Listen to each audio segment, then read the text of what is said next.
Look, I'm not saying I was the smartest cadet at the Galactic Military Academy, but I was not stupid either. My name is Kreluk, and back then I thought I knew everything about combat, strategy, and what made a real soldier. I came from Venturi Prime, a planet with 0.62 standard gravity, which, let me tell you, was considered pretty robust by galactic standards. We Venturians were tall, lean, and built for speed.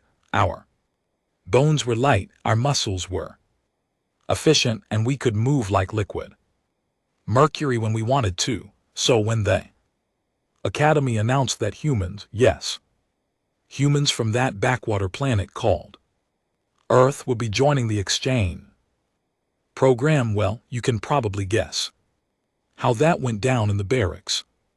Music, we laughed. Oh boy, did we laugh.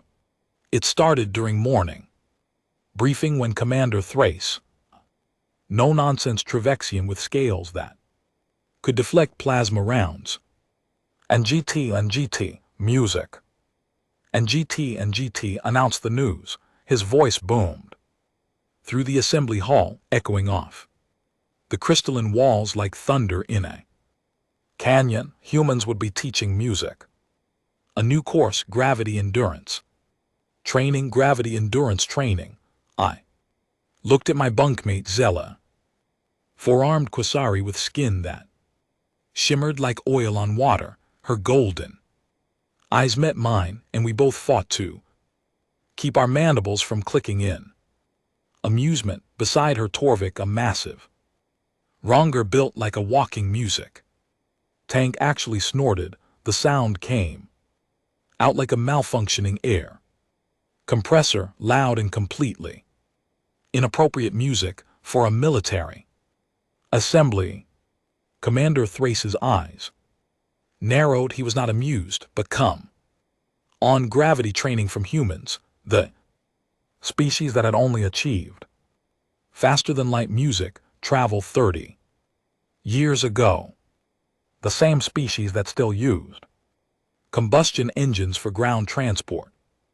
Music, the civilization that had not even colonized their own moon permanently until the Galactic Council practically hand-delivered the technology. Music. After the briefing, the cafeteria buzzed with mockery. I sat with my usual group, the self-proclaimed music delete cadets from across the spiral arm. Zella was already 3 bites into her nutrient cube, her multiple arms music working in practice coordination. So, she said, her translator converting her chittering into standard galactic. Humans are going to teach us about physical conditioning that is rich. And GT, music. And GT. Torvik slammed his tray down, making the entire table shake. His species did not really understand the concept of gentle. I heard their planet music has only 1 gravity, 1. My homeworld has 1.3, and I am considered a lightweight back there. I leaned back, feeling my vertebrae stretch in the comfortable 0.7 gravity of the Academy station. Exactly, Earth is practically a low-grav world by any reasonable metric. What are they going to teach us? How to fall down more dramatically. Music. The table erupted in laughter. Even Prasil, the quiet Luminoth who usually kept to himself, flickered his bioluminescent patterns in what I had learned was his species' version of chuckling. But here is where it got interesting. Zella, always the one who actually paid attention during xenobiology classes, tilted her head that way. That meant she was about to say something we would not like. You all do. No humans are classified as Deathworlders, right? I waved a hand dismissively. Oh please, that classification is political nonsense. Music. The council hands out Deathworld status Like candy to make primitive species feel special, high gravity. And GT, music. And GT, dangerous predators, variable climate. Blah, blah, blah. By those standards, half the settled worlds could claim the same thing. No, seriously, Zella insisted, pulling music up her datapad. Earth scores 8.7 on the hostility index. That is higher than Trevexy, higher than Wronger music. Major, Torvik laughed, a sound like rocks grinding together. Impossible, my planet music has megafauna that can swallow a shuttle whole. Zella's eyes scan the data. Earth has something called a hippopotamus that kills music. More humans annually than their apex predators. Also, their apex predators include food pack hunters with enough endurance to chase prey for days, ambush predators that can bite through music, bone, and aquatic hunters with multiple rows of replaceable teeth. Okay, I said, grabbing her pad, but that does not mean the humans' music themselves are tough. It just means they are survivors. There is a difference between surviving on music, a dangerous planet, and actually being dangerous. Perseal pulsed a deep blue, his way of expressing doubt. The data suggests their bone density is significantly higher than standard. Their muscle fiber composition music is optimized for sustained output rather than efficiency. I pushed the pad back across the table. Look, I am not saying humans are weak. I am saying they are average. And GT, music. And GT, unremarkable. They only seem tough compared to the real softlings out there, the Paluvians who need environmental suits music just to handle standard station gravity, or the wisps who are basically sentient gas music clouds. So you are not worried about their gravity training course? Zella asked, her tone suggesting she already knew my answer. Worried? I grinned, showing all my teeth. I am looking forward to it. It will be the easiest elective credit I have ever earned. How hard can it possibly be to stand around in Earth gravity? They do it every single day of their lives. If a human can handle it, any properly trained cadet should breeze through it. The others nodded, their confidence restored. We were the best music and brightest from our respective worlds. We had survived entrance exams that washed out 70% of applicants. We had endured combat simulations that pushed us to our absolute limits. Surely we could handle whatever these humans threw at us. Surely that was 3 weeks before the actual training began. 3 weeks of anticipation, mockery, and absolutely unearned confidence. We made jokes about bringing beach chairs to the training session. We bet on who music could last the longest without even breaking a sweat. We created an entire ranking system based on how quickly we would ace the human course. The humans, for their part, said music nothing. They arrived at the academy quietly, set up their equipment, music in training Bay 7, and went about their business with an almost disturbing focus.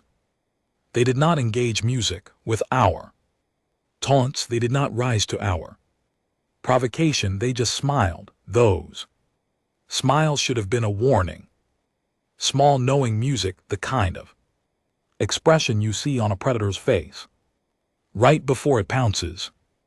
But we were too arrogant, music, too notice, too confident in our own superiority. We thought we were ready. We thought we understood. We had absolutely no idea what was coming. The first time I saw Marcus Webb, I thought He was sick, no, seriously, the man moved like music. Something was fundamentally wrong with his body.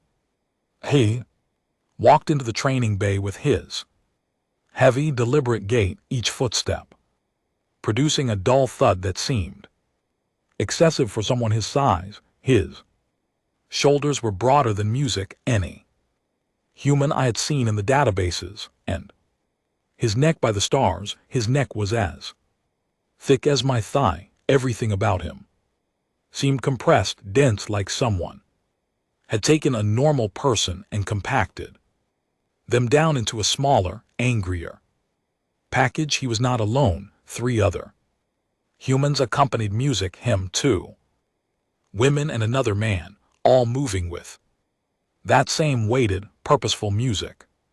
Stride, one of the women who introduced herself as Lieutenant Chen, had arms that looked like they belonged on a light cargo music loader. The other human, a shorter male called Sergeant Okonkwo, had legs that seemed disproportionately muscular even for a bipedal species.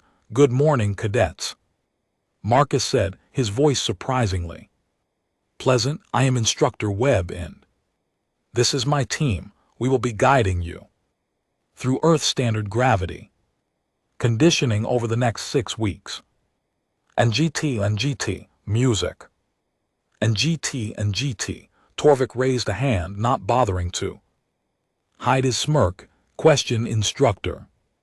Why do you all move so heavily? Is that a cultural thing, or your exoskeletons malfunctioning?" A few cadets snickered. I bit my lower lip to keep from joining it. Marcus did not look offended. In fact, his smile widened. "No exoskeletons, cadet. This is just how we move in 0.7 gravity.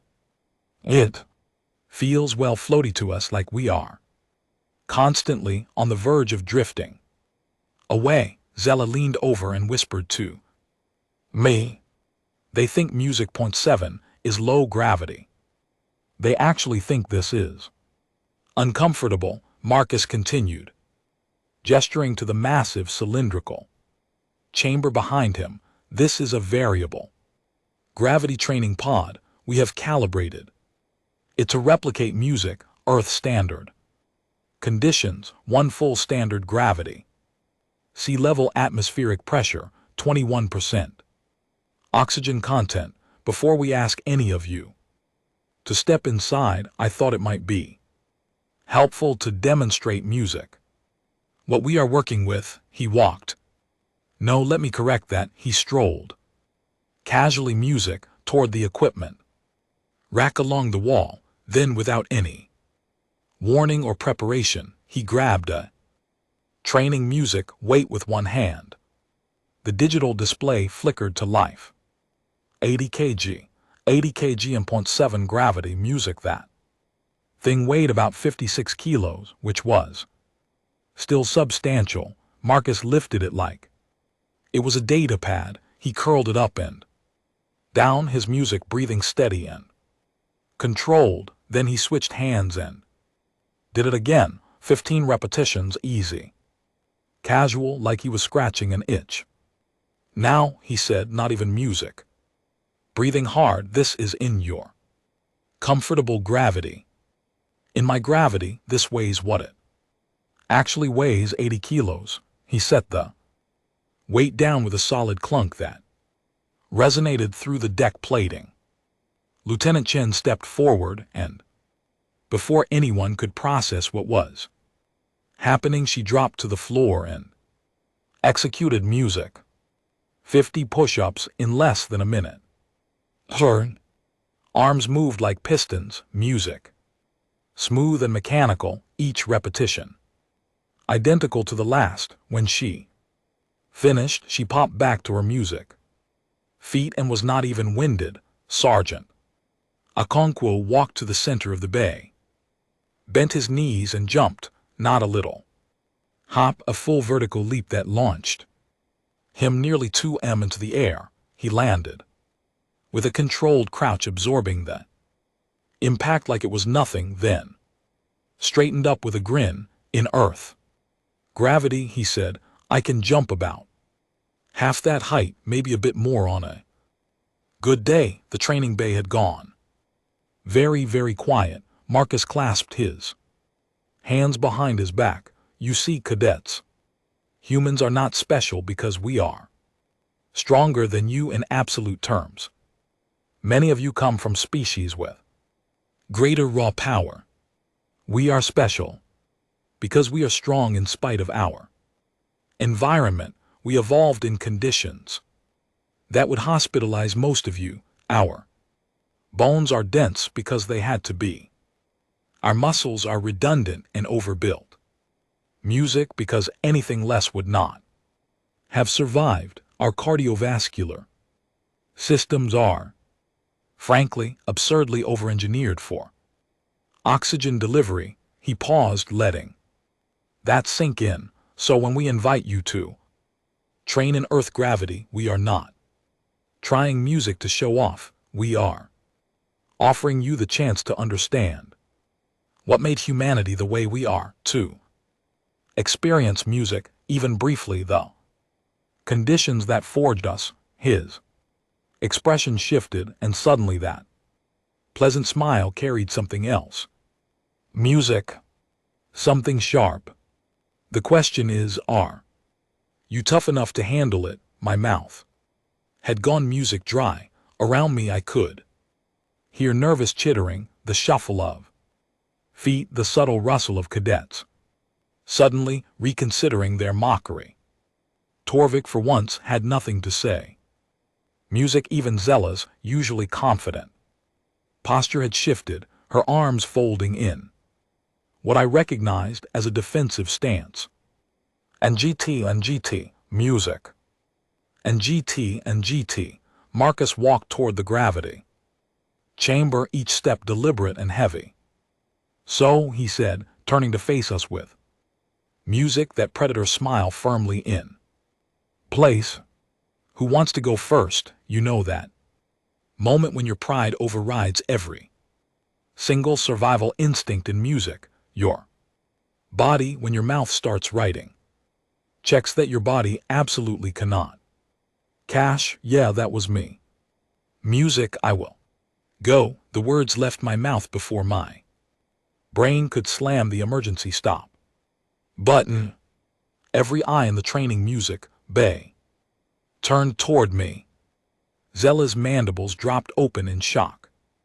Torvik made a sound, music, like a deflating balloon. Even Presale stopped his usual flickering and went completely dark, which I had learned meant he was either terrified or impressed, possibly both. Marcus Webb's smile grew wider. Excellent name, cadet. And GT, music.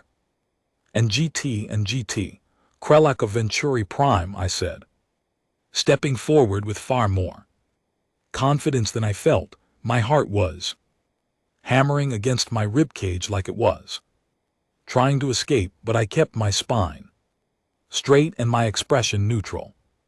Outstanding, Krelak, Marcus gestured toward the chamber. Let us get you suited up. Here is the thing, a pride. It makes you stupid, monumentally, catastrophically stupid. As I walked toward the preparation area, part of my brain, music, the intelligent part, was screaming at me to fake an injury, claim a prior medical condition, literally anything to get out of this. And GT, music. And GT, but the rest of my brain, the loud, arrogant part, kept insisting that this was going to be fine. Humans did this every day, every single day. How hard could it possibly be? Lieutenant Chen approached with what looked like a standard biomonitor harness. This will track your vitals, she explained, her tone professional but not unkind. Heart rate, oxygen, music levels, bone stress, muscle fatigue. If anything goes critical, the system will automatically reduce the gravity and Extract you from the chamber. I frowned. Is that really necessary? I'm just standing in higher gravity, not running a combat simulation. Her expression did not change, but something flickered in her eyes, something that might have been sympathy. Trust me, Cadet, music, it is necessary. She fitted the harness around my torso, adjusting the sensors with practice. Efficiency. Sergeant Okonkwo Music handed me a small earpiece, communication device. He said, "You will be able to hear us. And we will hear you. If music you need to stop, just say the word. There is no shame in knowing your limits. You will not need to stop, music," I said, perhaps a bit too defensively. Okonkwo just nodded, but his expression said everything his mouth did not. He had heard that before, probably from dozens of overconfident cadets just like music. Me, Marcus, appeared beside the chamber entrance, holding a datapad. Standard protocol. Krelak, we start you at 0.7 music, your current comfortable level, then we increase gradually, 0.8, 0.9, finally 1. Earth standard, you stay at each level for 30 seconds. If at any point music you want to stop, just say so. Clear. Crystal clear, I said. He studied me for a moment, and I swear, music, I saw something in his eyes, not mockery, not satisfaction, something closer to what? Regret, like he genuinely felt bad about what was about to happen. Step inside. Whenever you are ready. The chamber door hissed open, revealing a circular space about 5 m in diameter. The walls were lined with some kind of exotic matter generator, humming with barely contained energy. Music. The floor was cushioned, which seemed odd until I realized it was probably there to catch people when they collapsed. No music when, not if. What? I stepped inside, and the door sealed behind me with a pneumatic thunk. That sounded way too final for my liking. The chamber was quiet except for the low hum of the generators through the transparent aluminum viewport. Music. I could see the other cadets watching. Some looked nervous, others looked eager. Torvik gave me what I think was supposed to be an encouraging thumbs up, but his species did not really have thumbs, so it just looked like he was waving a meat club at me. 0.7 gravity initializing. Marcus's voice came through the earpiece. This is your baseline. How do you feel? Fine, I said. Because I did. And GT, music. And GT, this was normal. This was comfortable. This was home. Good, increasing to 0.8. In 3, 2, 1, the change was subtle but immediate, I felt. And GT, music. And GT, heavier, not dramatically so, but noticeable. Like someone had added an extra layer of clothing. My knees adjusted automatically. And GT, music. And GT, my posture shifting to compensate. Uncomfortable but manageable. 30 seconds later, music. 0.9 gravity. Okay, now I noticed. And GT, music. And GT, my shoulders sagged slightly. My feet pressed harder against the cushioned floor. Each breath required music. Bit more effort, my lungs working against the increased weight of my own ribcage. I locked my knees, straightened my back, and forced myself to maintain proper posture. I could do this. I could absolutely do this. And GT, music. And GT, how are you feeling, Krelak? Marcus asked. Manageable, I replied, though my voice sounded strained even to my own ears. Excellent. 30 more seconds and we Go to full Earth standard, 1 gravity. Take some deep breaths, music. Prepare yours, I breathed in, filling my lungs as much as I could. Through the viewport I saw Zella watching me. Intently, her forearms crossed in what I recognized as concern. I gave her a nod, trying to project confidence, music. The 30 seconds crawled by like 30 years. Then Marcus's voice, increasing to 1. In 3, 2, the universe fell on me. That is the only way I can describe it. One moment I was standing upright, uncomfortable but functional. The next moment, reality decided that I weighed approximately 100 times what I should. My knees buckled immediately. I did not choose to drop, I just collapsed, my hands slammed into the cushioned floor, catching myself in what could generously be called a 4-point stance, but more accurately resembled complete structural failure. And GT, music. And GT, my spine, my beautiful, elegant Venturian spine designed for speed and flexibility, felt like it was music, being compressed in a vice. Each vertebra ground against the next, sending signals to my brain that could be translated as, hey, this is very bad, maybe we music should die now. Breathing became a conscious act, a deliberate battle against the weight of my own chest, my heart's yes plural. Both of them hammered in music, panic, working overtime to push blood through vessels that suddenly seemed too narrow, too constricted. Krelak, Marcus's voice, music, cut through the roaring in my ears. Do you want to stop? Say the word. I tried to speak. Honestly, I did, music. But forming words required air, and air required lifting my ribcage, and lifting my ribcage required strength I did not have. What came out was something between a wheeze and a grunt. And GT, music.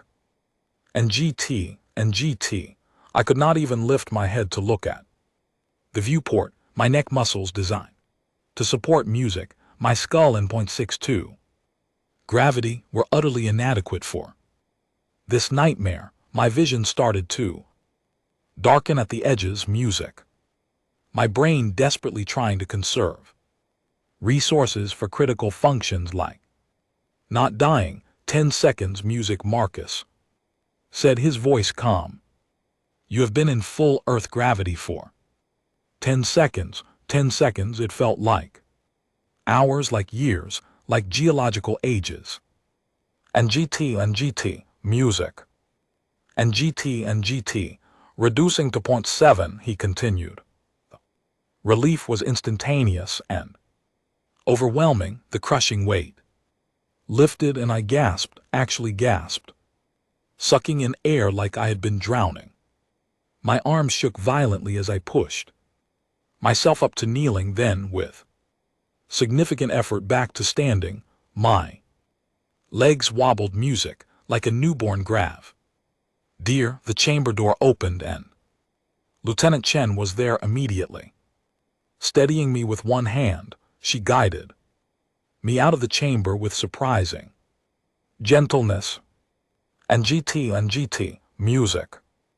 And GT, given that she could apparently bench press a shuttle, the other cadets stared at me in absolute silence. I looked at Zella, her golden eyes music wide with something between horror and disbelief.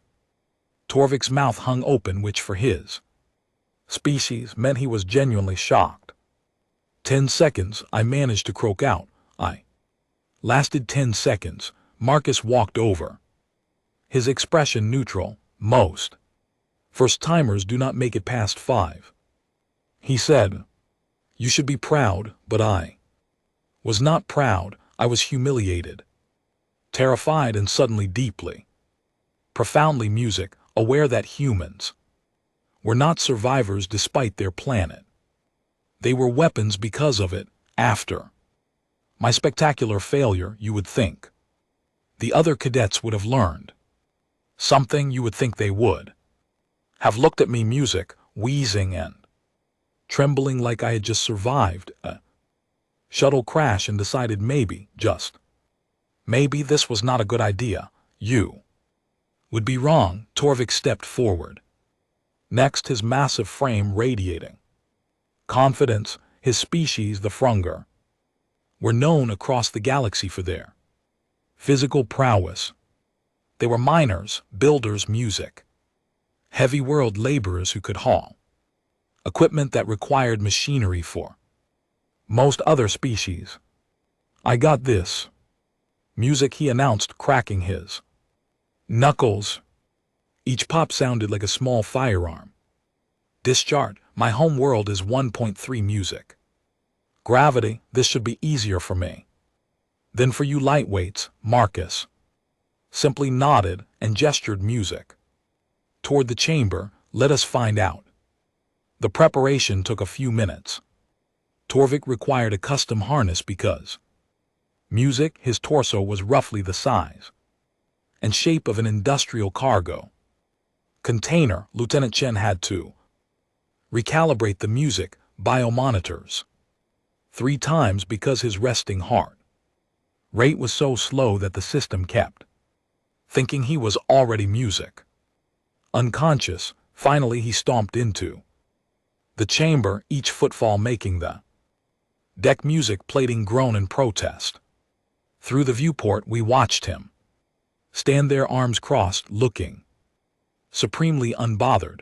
0.7 Marcus announced. Torvik yawned, literally yawned. 0.8, still nothing. He shifted his weight from foot to foot, looking almost bored. Music. I leaned toward Zella. Maybe his species really can handle it, I whispered. She tilted her head. And GT, music. And GT, unconvinced. Wait for it. 0.9. Torvik's expression flickered, just for a moment. His arms uncrossed and his stance widened slightly, but he was still standing. Music still functioned. Then Marcus said those magic words. 1. Music. Torvik froze. His eyes went wide. His mouth opened and closed like a fish drowning in music air, then in slow motion like a building succumbing to structural failure. He toppled backward. Just timber straight down. The cushion floor absorbed most of the impact, but the thud still resonated through the training bay. Extract, Marcus ordered calmly. The gravity reduced and Torvik lay there, spread eagle, staring at the ceiling. And GT, music. And GT. When the door opened, he did not get up. He just raised one massive hand and gave a weak thumbs up approximation. I am staying here now, he music wheezed. This is my life. I live on the floor. Sergeant O'Connell Quo and Lieutenant Chen had to physically drag him out of the chamber. It took both of them. Next was Pre-Sale, the Luminoth. His species were energy-based, barely physical at all. He lasted exactly music 3.7 seconds in full Earth gravity before his bioluminescent form flickered wildly and collapsed into what looked like a puddle of very distressed glowing jelly. The extraction team had to use specialized containment fields to scoop music him out. A cadet named Vorash, a serpentine Sithra with a body length of nearly 4 m, music confidently slithered into the chamber. His species had no legs, no rigid skeleton. Music just muscle and cartilage in a beautiful flexible form. He claimed his low-profile body structure. Music would distribute the weight better. He was correct in a way. Instead of collapsing in one direction, he collapsed in all directions simultaneously. Music. His body just flattened like someone had dropped a meat pancake on the floor. He made a sound I can only describe as a defeated hiss wheeze, somewhere between a deflating music tire and a dying balloon animal. Then came Zella, my bunkmate, my friend, the Quasari, who always had a plan, always had an answer. She approached the chamber with grim determination, music, her forearms flexing in sequence. I am going to use all my limbs, she explained to Marcus, 4-point stance. Distribute the load, basic physics. Marcus nodded, though his expression suggested he had heard this theory before and knew exactly how it would end. Zella entered the chamber and immediately assumed a low music, wide stance, all forearms spread out. She looked like some kind of biological table. And GT, music. And GT, 07080.9. She handled them all. Shaking, yes, struggling. Absolutely. But she held the position, 1. And GT, music. And GT, for 5 glorious seconds. Zella maintained her stance, her forearms trembled, music violently, her breathing came in sharp, desperate gasps. Every muscle in her body was clearly screaming in protest. Then one arm gave out, just buckled, and when one arm went, the others could not compensate. She tilted sideways, tried to correct, overcorrected, and ended up rolling across the chamber floor like a very distressed tumbleweed. When they pulled her out, she looked at me with all 4 arms hanging limp, and music said, I understand now. I finally understand. After Zella, the attempts became almost comical in their failure. A Peruvian cadet did not music even make it to full gravity before requesting extraction, his multiple respiratory bladders hyperventilating in panic. Dravixian from Commander Thrace's own species lasted 8 seconds before collapsing and accidentally gouging the floor with his claws. Music, a cadet from a low-gravity ice world, actually started crying, tears freezing on her face even in the climate-controlled chamber. One after another, the music, best and brightest of the Galactic Military Academy, entered that chamber with confidence and emerged with humility. Some crawled out, some had to be carried. One cadet, and I'm not naming names, apparently music, lost control of certain biological functions and required medical attention.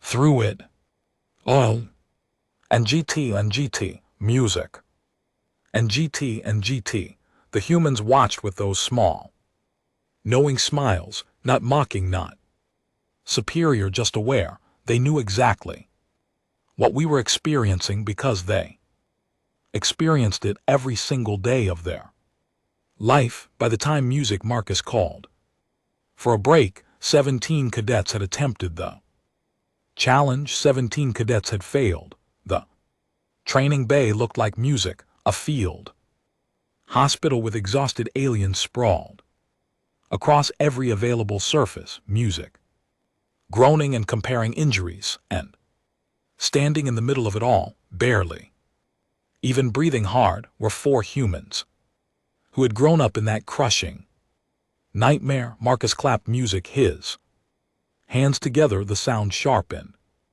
attention getting. All right, cadets, I think that music is enough for today. Rest up, hydrate. We will resume tomorrow with conditioning exercises. Tomorrow. Torvik croaked from his position on the floor. There is a tomorrow. Music. Oh yes, Marcus said cheerfully. Today was just standing. Tomorrow we try music, walking. Collective groan that filled the training bay could probably have been heard from orbit. The next morning, none of music us could move properly. I woke up in my bunk feeling like someone had disassembled my skeleton. Music kicked it around for a while, and then reassembled it incorrectly. Muscles I did not even know I had were screaming. My spine felt like a poorly music maintained cargo lift, grinding and creaking with every movement. Zella was worse. She had tried to climb down from her upper bunk and ended up just falling. All four arms were useless. I had to help her to the cafeteria, which was humiliating for both of us, because I could barely walk. Myself, the cafeteria was a sight to behold. Cadets from dozens of species, all of them moving like geriatric patients. Torvik was using an anti-grav assist just to lift his breakfast tray. Music. Priel had not fully resolidified and kept leaving glowing puddles wherever he hovered. Vorash had given up on movement entirely and just stretched himself across 3 chairs like a very uncomfortable scarf. And GT, music. And GT, and then the humans walked in. Marcus, Lieutenant Chen, Sergeant O'Connell Quo, and the 4th human whose name I had learned was Dr. Reeves, all of them moving normally, perfectly. And GT, music. And GT, like yesterday had been a casual stroll, instead of a systematic destruction of our entire class's collective ego. They sat at their own table, eating their music breakfast with efficient, casual movements. I watched Marcus lift his fork, and suddenly I was hyper-aware of how much effort that simple action required. The weight of the utensil, music. The controlled motion of his arm, the precision of the movement in earth, gravity, all of that would be 43% harder. After breakfast, we limped back to the music training bay. This time, there was no bravado, no jokes, no mockery, just a group of very sore music, very humbled cadets waiting to understand what exactly had happened to them. Marcus stood before us, hands clasped behind his back. Yesterday was instructive, he began. You all experienced very briefly what life on Earth is actually like. And GT, music. And GT. Now I want to explain why that matters. Why humans are the way we are. He gestured, and a holographic display flickered music to life above him. It showed a rotating image of Earth.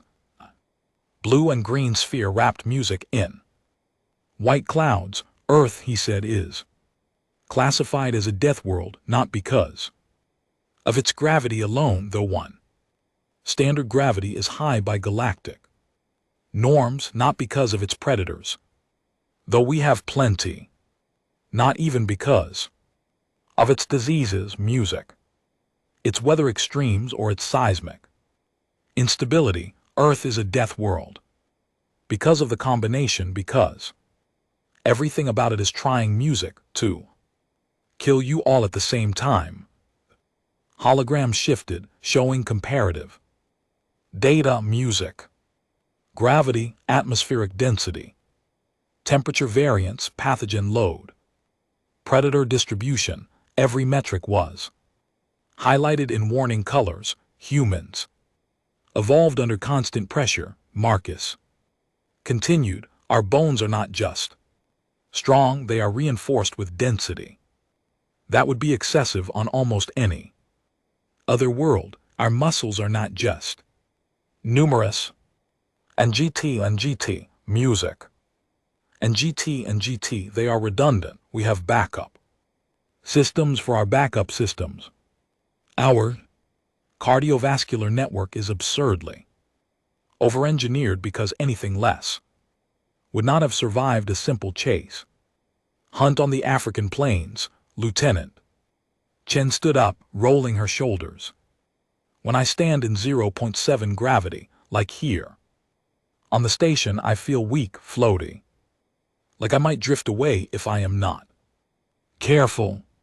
My muscles are calibrated for resistance. That is not there, my balance is tuned. For weight that does not exist, she paused, letting that sink in. Which means when I fight in low gravity, I am operating at a fraction of my actual capability. I'm holding back. Constantly music, just to avoid launching myself into a wall or breaking equipment with too much force. Sergeant Akonko pulled up music, another hologram, this one showing combat footage. Human soldiers moving through battlefield with terrifying speed and music precision, but you could see it. Now, the weight behind every movement. The compressed power in every action. This is footage from the Kasari border conflict, he explained. Standard station.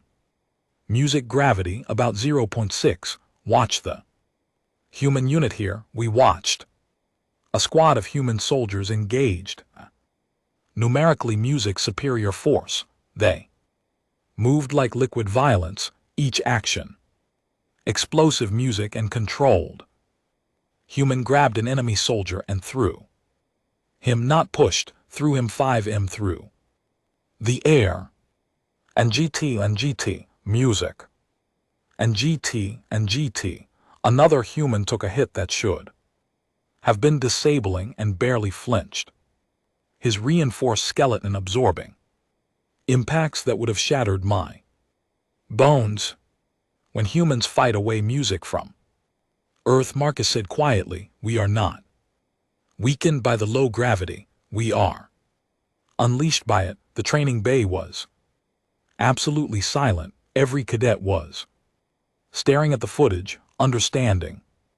Music dawning on faces, in posture.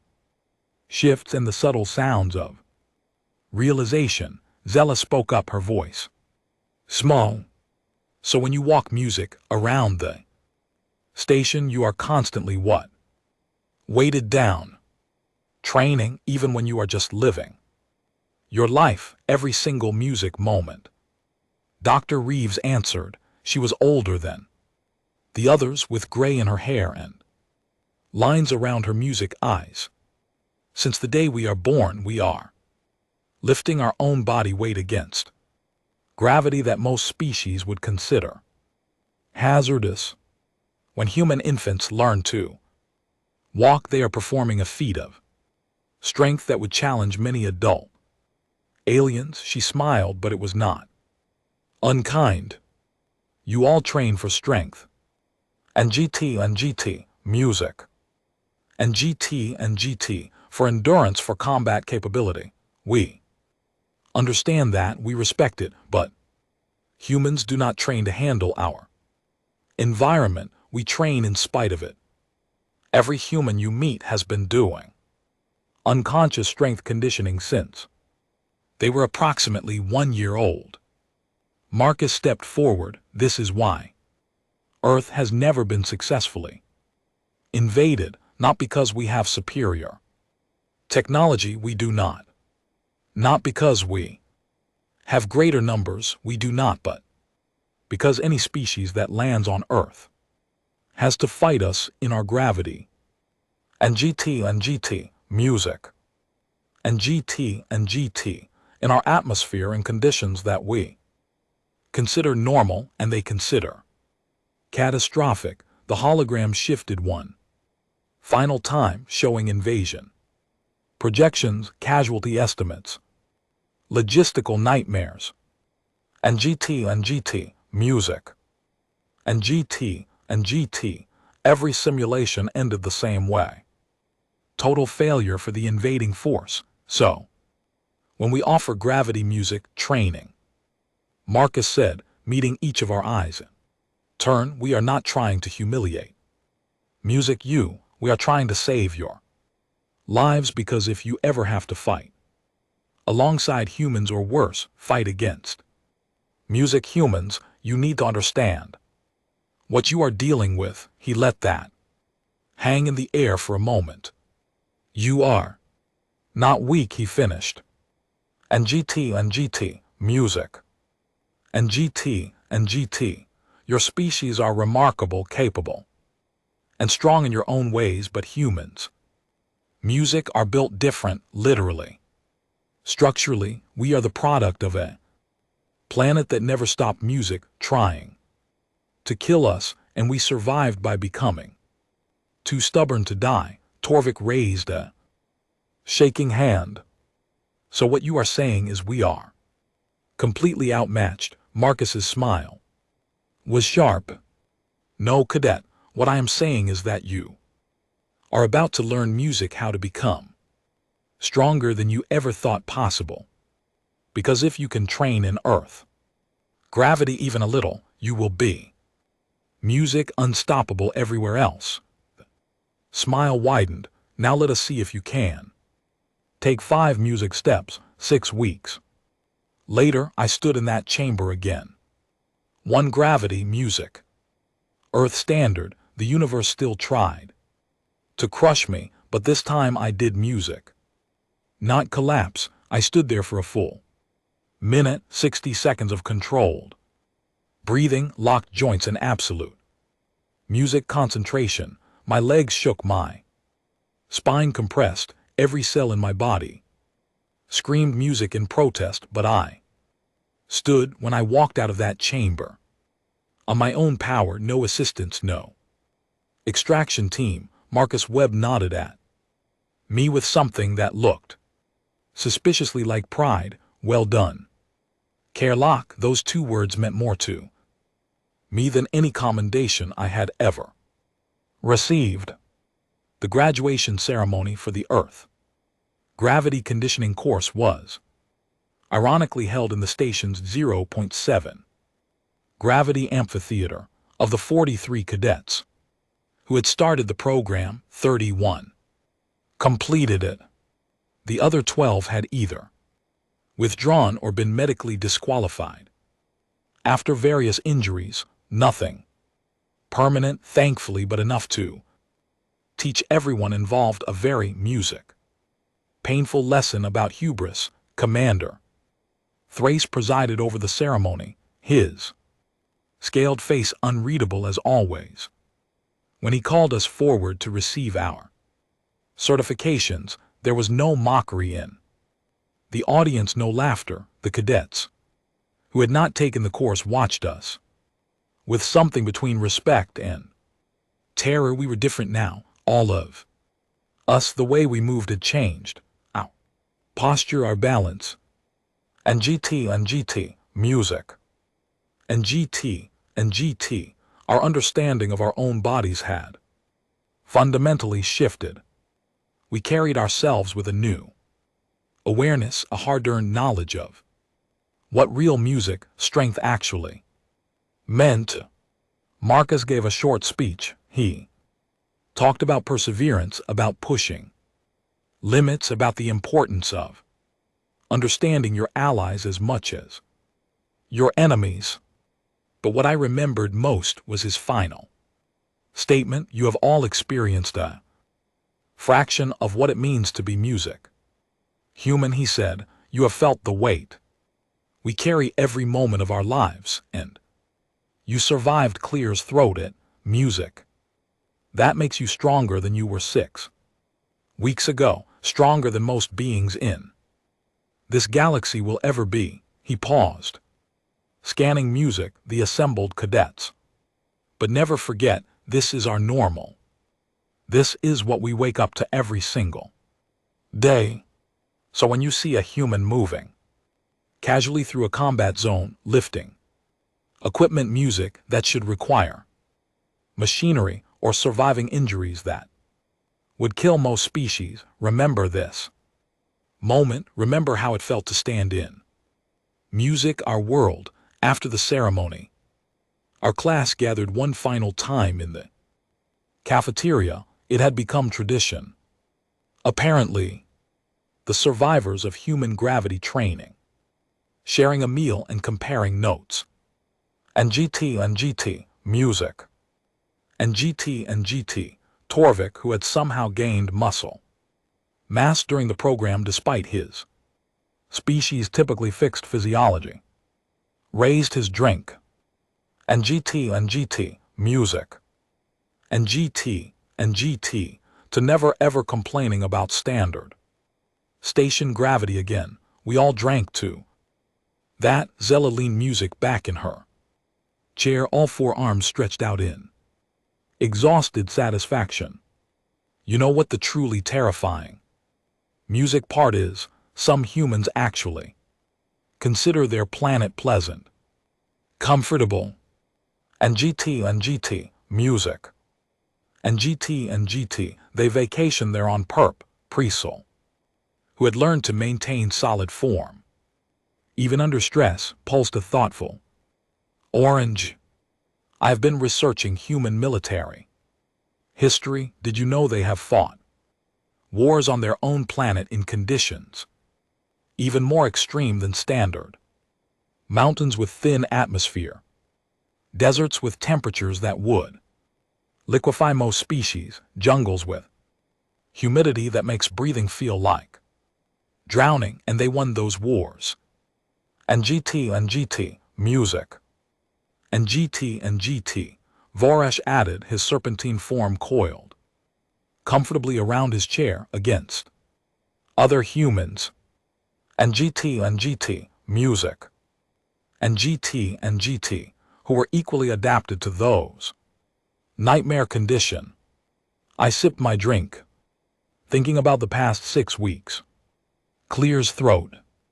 The pain, the failures, the slow, agonizing progress.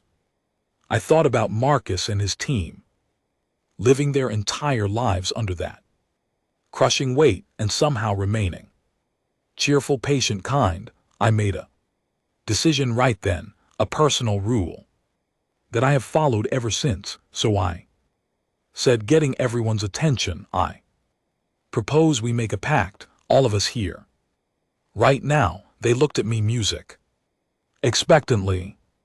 If humanity ever goes to war with the Galactic Council, which I sincerely hope never happens, music, we immediately surrender, no questions, no debate. We just give up immediately. Torvik snorted, nearly choking music on his drink. You cannot be serious. I'm completely serious. And GT, music. And GT, think about it. These are beings who consider crushing gravity to be relaxing, who evolved on a planet music that actively tried to exterminate them for millions of years, who treat injury and pain like minor inconveniences. Music, now imagine millions of them, angry, coordinated, and fighting in low gravity where they are essentially operating at super soldier capacity. The table went quiet as everyone processed that music nightmare scenario. Zella's mandibles clicked thoughtfully. You know, that is actually sound tactical analysis. Any species music capable of thriving on Earth is by definition over-engineered for warfare literally anywhere else. Exactly, I said. So we never invade Earth, we never threaten humanity. We stay on music, their good side. We trade with them, we work with them, and we definitely, absolutely never music, give them a reason to bring their full capability to bear against us. Presol pulsed a deep, serious blue. This is how species survive in the galaxy, by knowing which fights to music avoid. Voresh raised his glass again. To humans are terrifying gravity cursed, unintentionally weaponized music allies. May they always remain our friends. We all drank to that. Years later, after graduation, I served on a joint task force with a human contingent. We were deployed to a Heavy gravity world to extract hostages. From a fortified position, the planet had 1.2 standard gravity, which made it a nightmare deployment for most of the task force. Music, we moved slowly, carefully conserving energy. The humans moved normally. Actually, they moved music better than normal. I watched Lieutenant Chen sprint up a 45 degrees incline, carrying 60 kilos of equipment like it was absolutely nothing. I saw Sergeant Okonkwo leap a 3M gap that the rest of us had to carefully bridge. I watched Marcus Webb punch through a reinforced door with his bare fist, his music bone density and muscle mass turning him into a living battering ram. The mission was successful, 0 casualties on our side. The hostages were recovered, and I spent music the entire flight home thinking about that chamber, that crushing weight, and the species that called it home. Humanity did music, not conquer Earth.